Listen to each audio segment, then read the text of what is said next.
नमस्कार, जय महाराष्ट्र, जय शिवराय. आज तारीख आहे 10/8/2026 आणि आज आपण पुणे रिंग रोड राठोडे या परिसरामध्ये आता आहोत. तर आपण पाहू शकता हे फ्लायओव्हरचं जे याचं जे बेसमेंट असतं त्याचं हे काम झालेलं आहे. इथं आपण पाहू शकता.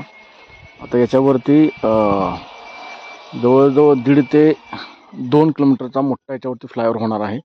तर त्याचं बेसमेंटचं फुटिंगचं काम झालेलं आहे. तर फ्लायओव्हरला जे भारा वगैरे टाकून इथं साईडनं गार्डिंग वगैरे करून हे बेसचं प्लॅटफॉर्म तयार करून ठेवलं आहे. आपण पाहू शकता. तर आज आपण या ठिकाणी काम करायला आलो होतं काचेचं. तर हे काम आहे GR इन्फ्राकडं.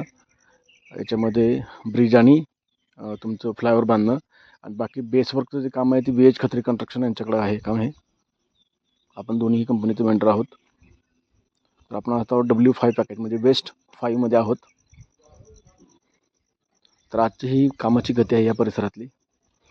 इतकं युद्धपातळीवरती या ठिकाणी काम चालू आहे. आता आपण पाहू शकता हे कसे ब्रिज बनलेत बघा त्यांनी.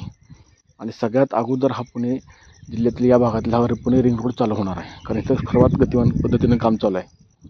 आपण पाहू शकता या पुणे रिंग रोडमुळं पुणे शहराचा चेहरामोहरा बदलणार आहे. परंतु काय प्रतीक्षा करावी लागणार आहे. याच्यामुळे बराचसा निसर्गाचा ऱ्हास झालेला आहे. शेतकऱ्यांच्या काळ्या जमिनी गेलेल्या आहेत. परंतु वाढती लोकसंख्या पाहता पुण्याची हे करणं अपेक्षित आहे. खरं तर हे 10-15 वर्षापूर्वी होणं अपेक्षित होतं, परंतु दिरंगाई झाली. पण त्याच्यानंतर आत्ता हे होतं आहे. यासोबत मेट्रोचाही विस्तार होतो पुण्यामध्ये. कारण साधारणपणे 2004ला पुण्याची लोकसंख्या होती 33 ते 35 लाख. आज पुण्याची साधारणपणे 2026 मध्ये लोकसंख्या आहे 85 ते 90 लाख.